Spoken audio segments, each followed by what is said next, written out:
I believe that statistics is a tool for solving social mysteries. The central question for our class this semester is, why is depression increasing among young adults? We will try to answer this question using real data to understand real people. For this semester, depression will be the crime that we will be investigating, and science will be used to determine the causes of the crime. This opening slide reframes statistics not as a set of formulas, but as a way of thinking about and solving real-world social mysteries. The chapter begins by asking students to momentarily set aside anxieties about math and instead imagine themselves as detectives. Just as detectives rely on evidence rather than intuition alone, social scientists rely on data to evaluate explanations about how society works. This perspective is especially important for students in sociology, anthropology, criminology, and related fields, where the core questions are about people rather than physical objects or chemical reactions. The chapter emphasizes that curiosity is the starting point of science, and statistics is the method that turns curiosity into structured inquiry. By framing the course this way, students are encouraged to see statistics as purposeful and meaningful, rather than abstract or disconnected from real life. At the heart of this course is a single pressing social science question: why are rates of depression so high among young adults? This question serves as the unifying mystery that guides the learning of statistical concepts throughout the semester. Rather than accepting any explanation at face value, students are invited to treat each as a hypothesis that can be evaluated using data. This framing underscores a core principle of science. Explanations must be tested against evidence. Importantly, the course does not assume there is one simple cause of depression. Over the semester, students will learn to assess whether certain factors are associated with higher or lower levels of depression and how strong those associations are. Some commonly held beliefs may be supported by the data, while others may not be. This process models how scientific knowledge advances through careful evaluation rather than opinion. The chapter introduces the dataset that will serve as the primary source of evidence. Throughout the course, a large survey of college students from across the United States collected over more than 15 years. With over 3,000 respondents and dozens of variables, this data set provides a rich opportunity to study patterns related to depression and social life. Unlike artificially constructed examples often found in textbooks, this data set reflects the complexity and imperfections of real-world data. Students are encouraged to think critically about how the data were collected, who is included or excluded, and how measurement choices affect interpretation. By repeatedly engaging with the same data set, students can gradually build a deeper understanding of both the data and the social processes they represent. This longitudinal and cumulative approach mirrors how actual research programs operate, making the learning experience more authentic and transferable. Chapter 0 devotes significant attention to explaining why Excel is used as the primary analytical tool in the course. Excel is compared to a hammer in a carpenter's toolkit, useful and versatile, but not the essence of the craft itself. One major reason for choosing Excel is accessibility, as every Ohio University student already has access to it at no additional cost. This removes financial and technical barriers that can distract from learning core concepts.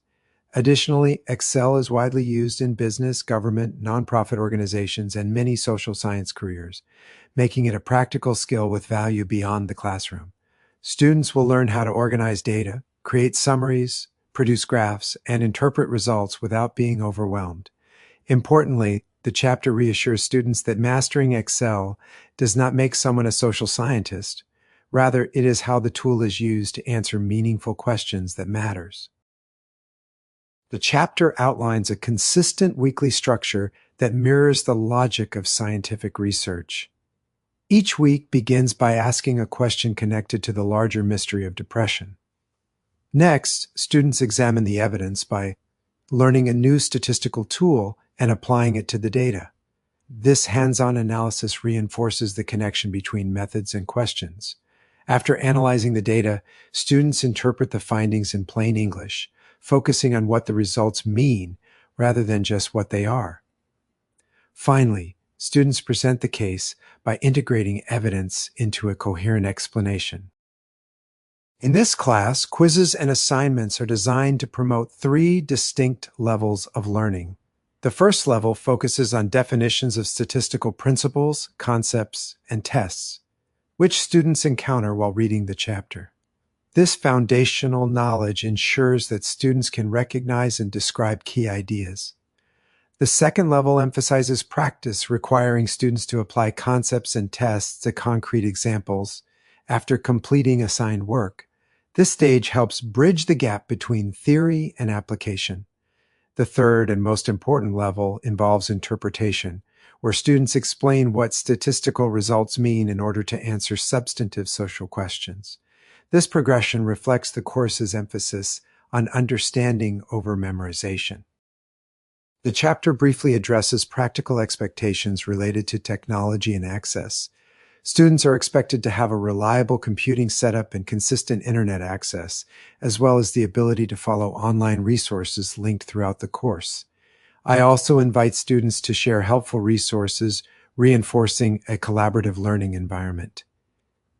This emphasis on shared responsibility reflects the broader theme that learning statistics is a collective endeavor supported by tools, guidance, and peer interaction. By acknowledging these logistical elements early, the chapter ensures that students are prepared to fully engage with the investigative process. It also subtly reinforces that technology is a means to an end, supporting thoughtful analysis rather than replacing it. Chapter 0 critiques a common problem in introductory statistics textbooks: the use of data that are irrelevant to social science students.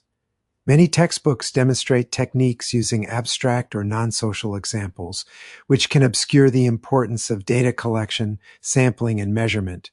The solution proposed in this book is to use a dataset specifically designed for the course, focused on depression and sociological variables such as race and gender. This approach encourages students to think carefully about how data reflect real people and social processes. The second major critique addresses the idea that experiments are the only valid way to learn about causation. While experiments are powerful, the chapter explains that many important social questions cannot be studied experimentally. Social scientists often rely on surveys and observational data to study large populations over time. The chapter emphasizes that causal understanding emerges from multiple studies and methods, not a single experiment. Context, history, and interaction all shape social outcomes, making simple cause and effect explanations insufficient. By discussing examples such as social exclusion or public health research, the chapter illustrates how patterns of causation can be inferred through careful analysis of observational data. This nuanced view challenges oversimplified slogans like "correlation is not causation" and encourages students to think more critically about evidence. Another critique focuses on other applied statistics textbooks is that they prioritize mathematical presentation over practical understanding. While mathematics is an important component of statistics, Chapter 0 argues that it should not be the only or primary way students learn. The chapter stresses that understanding what a statistic means and when to use it is more important than memorizing formulas. This approach helps demystify statistics and makes it more accessible to students who may feel intimidated by math-heavy presentations. Ultimately, the goal is functional understanding that students can apply in real research settings. So let's consider what I expect you should be able to do by December of this year. By the end of this course, you'll be able to 1. Read statistical tables in journal articles. 2. Understand public opinion polls. 3. Interpret research findings. 4. Use Excel to analyze data. 5. Evaluate claims made in the news. And 6. Explain important questions about society using evidence. More importantly, you'll learn to think like a social scientist, to ask meaningful questions, evaluate evidence objectively, and draw conclusions based on data rather than assumptions.